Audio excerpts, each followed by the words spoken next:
ZOMCHI sent me this metal eyebrow razor for my review, and I had never used this before. And I just repackaged it. I'm gonna show you what it looks like. This thing is really, really cool and so useful. So here it is.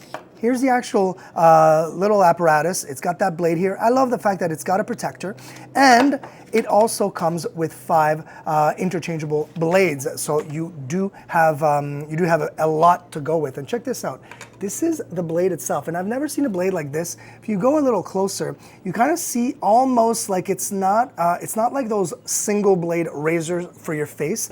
It kind of it's got that raggedy edge, and I didn't know why.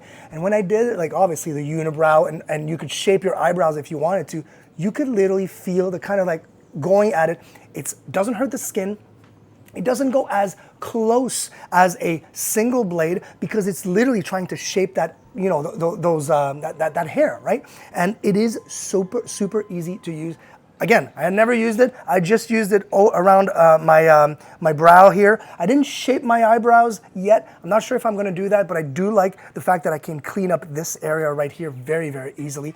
And how you change this blade is so simple as well. Check this out. You've got a little notch right here, and all I need to do is grab, and I'll use it with this finger right here. All I do is this, and it literally will slide out, and this is that little piece with the piece of plastic. And to bring it back in, all you need to do is do this, and boom, and you're done. Super, super cool. Love the color as well, and it's very easy to handle.